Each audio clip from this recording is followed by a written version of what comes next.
Alright my dude, so it's time for us to move a step forward and we are going to finish our design. So the first thing first I want to do is to get rid of this ugly background color because it is just was for the testing purposes. So I'm gonna select my whole background and delete it. Yeah, like this.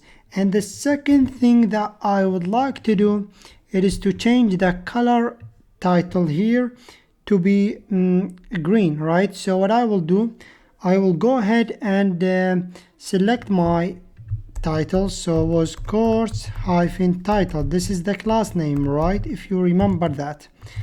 And I am just gonna type color and set the value to be green because that's what I have it here in my design, right?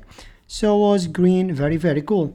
Now the second thing that if you would like to do, I will center these two divs in the y-axis in my screen. It's not centered now, right? So what I will do here, we are giving the height to be 30 rem, right?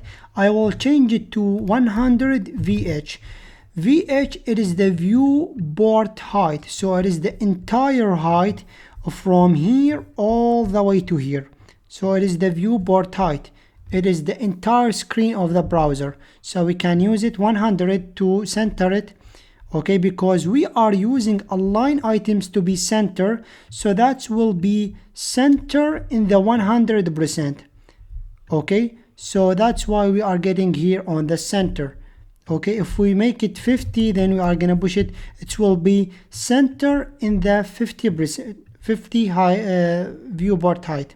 Okay, so we are getting start. It's what do I mean by the 50? It will start from here. This is the 50. Okay, and from here all the way to here, it's the second 50. So that's why we are gonna see it right here. But if we make it 100,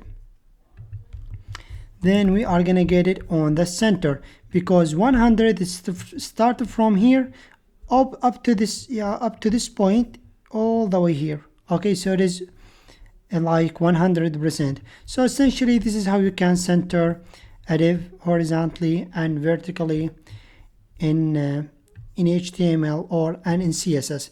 Of course Flexbox is more advanced than this, but I think this is the basic design that we can get. It's pretty cool. I am really happy with it. If you are, please let's continue on building more advanced stuff. See you in the next one.